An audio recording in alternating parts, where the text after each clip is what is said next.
নমস্কার। আরপিবি শিক্ষা জগৎ ইউটিউব চ্যানেলে সমস্ত অষ্টম শ্রেণীর ছাত্রছাত্রীদের স্বাগত। আজকে তোমাদের সংস্কৃত ভারতী এই বইটির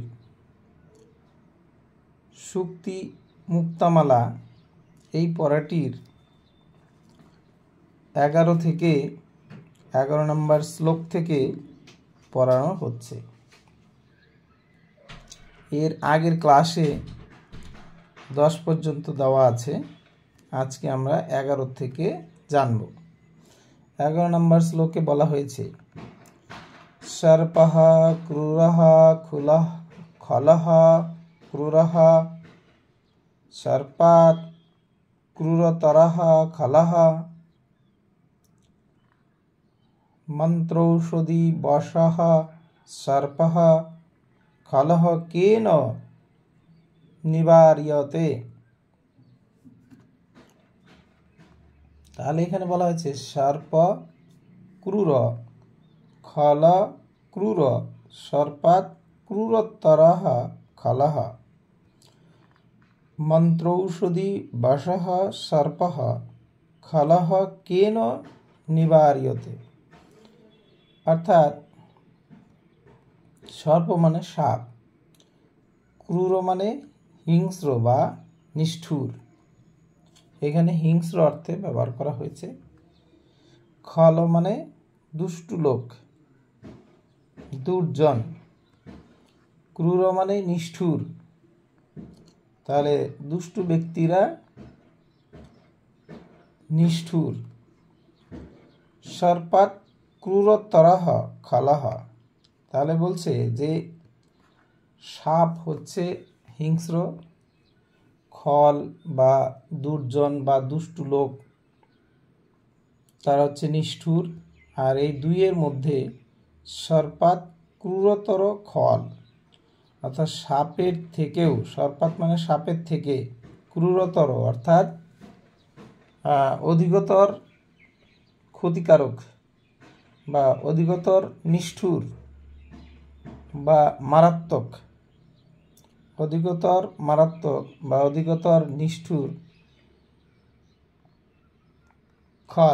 খলঃ অর্থাৎ কি বলবো, দুষ্টু লোক বা দুর্জন ব্যক্তিরা।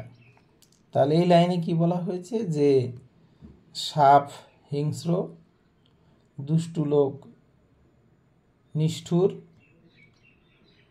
সাপের থেকেও অধিকতর মারাত্মক দুষ্টু লোক। কেননা নিচের লাইনে বলা হয়েছে মন্ত্র ঔষধি বশঃ সর্প, মন্ত্র ও ঔষধের দ্বারা সাপ বশীভূত হয়। তাহলে কি বলা হলো, মন্ত্র ঔষধি বশঃ সর্প, মন্ত্র ও ঔষধির দ্বারা সাপ বশ করা যায়। খল কেন নিবার্যতে, দুষ্টু ব্যক্তিরা কিভাবে নিবারিত হয়। তাহলে আমরা এই লাইনটির সুন্দর মিনিংটা এই দাঁড়ালো যে সাপ হিংস্র, দুষ্টু লোক নিষ্ঠুর, সাপের থেকে অধিকতর মারাত্মক, খল অর্থাৎ দুষ্টু লোক। কেননা মন্ত্র ও ঔষধের দ্বারা সাপ বশীভূত হয়। দুষ্টু লোকেরা বা দুষ্টু লোক কিভাবে নিবারিত হয়, তাহলে এইটুকু আমরা জানলাম। তাহলে এখান থেকে এই জিনিসই বলা হয়েছে যে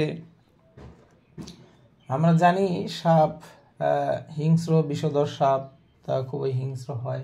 সর্প দংশন করলে মানুষের মৃত্যু হয়, কিন্তু সর্প দংশন করলেও যদি মন্ত্র এবং ঔষধ সময় মতো দেওয়া যায় তাহলে কিন্তু সে অনেক সময় বেঁচে যায়। কিন্তু যারা দুষ্টু লোক তাদের পাল্লায় যদি পড়া যায় তারা কিন্তু সাপের থেকেও মারাত্মক, অধিকতর ক্ষতিকারক। তাই তাদের হাত থেকে বাঁচার কিন্তু উপায় থাকে না।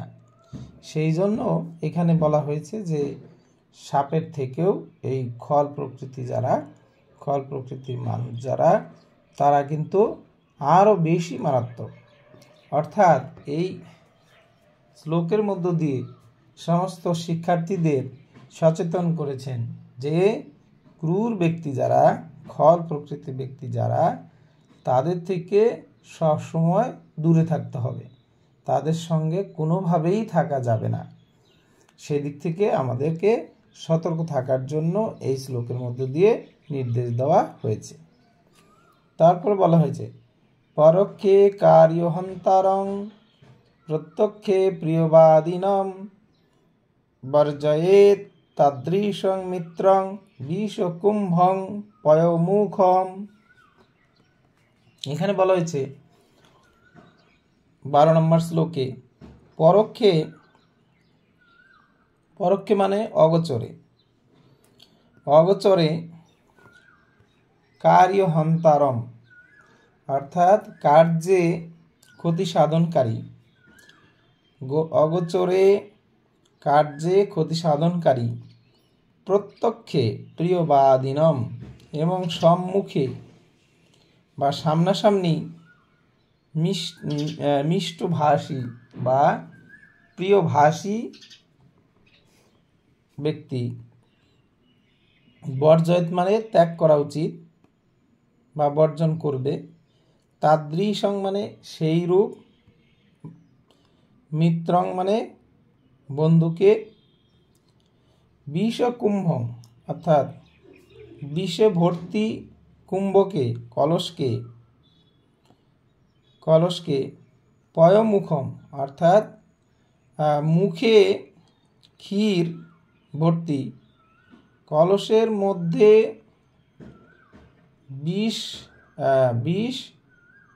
বিষের মতো মুখে ক্ষীরযুক্ত কিন্তু কলসের ভেতরে বিষপূর্ণ, এইরূপ বন্ধুকে বর্জন করবে। তাহলে এখানে কি বলা হয়েছে? এখানে বলা হয়েছে অগোচরে কার্যে ক্ষতি সাধনকারী আর সম্মুখে প্রিয়বাদী ব্যক্তিদের বর্জন করবে। কেন? কারণ হচ্ছে তাদৃশং মিত্রং বিষকুম্ভং পয়োমুখম, অর্থাৎ বলছে যে একটি বিষ ভর্তি কলসের মুখে ক্ষীরযুক্ত এইরূপ বন্ধুকে বর্জন করবে। তাহলে এই 2 লাইনের মানে কি দাঁড়াচ্ছে? মানে দাঁড়াচ্ছে যে অগোচরে কার্য নাশকারী এবং প্রত্যক্ষে বা সম্মুখে মধুর ভাষী এইরূপ মুখে দুধ বা ক্ষীর বিশিষ্ট বিষের কলসের মতো বন্ধুকে পরিত্যাগ করবে। তাহলে কি বলা হলো? যে বলা হলো অগোচরে কার্যনাশকারী এবং প্রত্যক্ষে বা সম্মুখে মধুর ভাষী এই প্রকৃতির বা এইরূপ মুখে দুধ বিশিষ্ট বা ক্ষীর বিশিষ্ট বিষের কলসের মতো বন্ধুকে পরিত্যাগ করবে। তাহলে এখানে এই 12 নম্বর শ্লোকে কি বলা হলো? তাহলে এখানে এই জিনিসই বলা হয়েছে যে সকল বন্ধু থাকে তাদের প্রকৃত বন্ধু বলা যায় না, কিন্তু বন্ধু সাজার চেষ্টা করে, যে সামনাসামনি যখন থাকে তখন সুন্দর সুন্দর কথা বলে, প্রিয় কথা বলে, কিন্তু অগোচরে সবসময় তার ক্ষতি সাধন করে। এই প্রকৃতির যারা, তারা ঠিক এখানে একটি উদাহরণ দেওয়া হয়েছে, তুলনা করা হয়েছে যে একটি কলসের মধ্যে যদি বিষ রাখা যায়, কলস ভর্তি বিষ, এবং তার মুখে শুধু ক্ষীর রেখে দেওয়া যায়, তাহলে সেই কলসের যে পরিস্থিতি দাঁড়াবে বা কলসটি যে রূপ দাঁড়াবে, যে ভেতরে বিষ ভর্তি, ওপরে হচ্ছে ক্ষীরযুক্ত, এই এই প্রকৃতির এই কলসের ক্ষীর খেলে যেমন মানুষ মারা যাবে, অর্থাৎ তার ক্ষতি সাধন হবে, তদ্রূপ যাদের হচ্ছে সবসময় প্রত্যক্ষ সময়ে বা সামনাসামনি যখন প্রিয় কথা বলে কিন্তু গোপনে গোপনে বা অগোচরে সবসময় কাজের ক্ষতি সাধন করে, এই প্রকৃতির লোকও ঠিক সেই রকম। তাই তাদেরকে বর্জন করতে হবে, তাদের সঙ্গে সম্পর্ক করা আমাদের উচিত নয়। সেই কারণেই আমাদেরকে সতর্ক করেছেন। তাহলে আমরা 11 নম্বর 12 নম্বর শ্লোক পড়লাম। এবার আমরা আসছি 13 নম্বর শ্লোকে। 13 নম্বর শ্লোকে কি বলা হয়েছে? অয়ং নিজঃ পরবেতি গণনা লঘু চেতসাম উদারো চরিতানাং তু বসুধৈব কুটুম্বকম। অয়ং নিজঃ পরবেতি গণনা লঘু চেতসাম উদার চরিতানাং তু বসুধৈব কুটুম্বকম। অর্থাৎ অয়ং মানে এই, নিজ মানে নিজ, অর্থাৎ আপনজন। এ আপনজন। পর বেতি, বেতি এখানে বা প্লাস ইতি, বাটাকে আগে আনবো, বা মানে অথবা। তাহলে এই জন আপনজন, এ আমার, এ আপনজন বা অপর ব্যক্তি, ইতি এইরূপ। লঘু চেতসাম, অর্থাৎ লঘু চেতসাম বলতে বোঝাচ্ছে ক্ষুদ্র মনের ব্যক্তি, ক্ষুদ্র মনের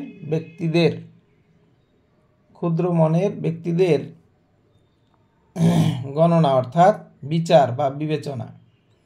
তাহলে হচ্ছে এ আপনজন অথবা অপর ব্যক্তি এইরূপ ক্ষুদ্র মনের ব্যক্তিদের বিবেচনা। তাহলে এই গণনাটাকে লাস্টে নিব, বিবেচনা। বলা হয়েছে উদার চরিতানাং, কিন্তু উদার চরিত্রবান ব্যক্তিদের তু কিন্তু বসুধৈব, বসুধা প্লাস এব, অর্থাৎ সমগ্র পৃথিবী কুটুম্বকম, অর্থাৎ আত্মীয় পরিজন। তাহলে এখানে বলা হয়েছে যে উদার চরিত্রবান ব্যক্তিদের কাছে সমগ্র পৃথিবী আত্মীয় পরিজন। তাহলে এখানে যদি আমরা ভালো করে সাজিয়ে বলি তাহলে কি দাঁড়াচ্ছে? এই এ আপনজন অথবা অপর ব্যক্তি এইরূপ, ইতি কথা হলো এইরূপ ক্ষুদ্র মনের ব্যক্তিদের বিবেচনা।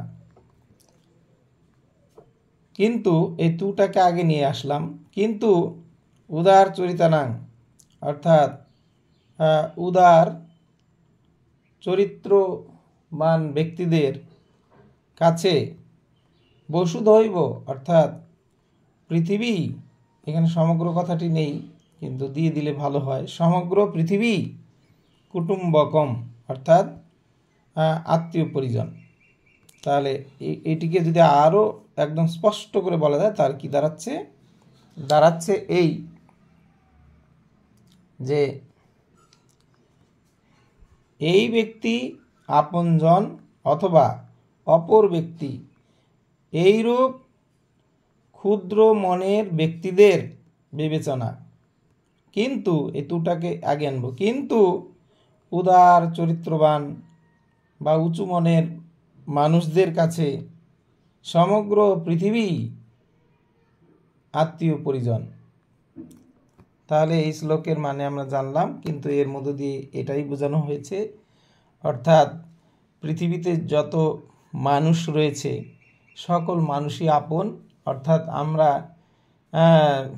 তাদেরকে যদি আপন মনে করি তাহলে সমগ্র বিশ্বের সকলেই আপনজন।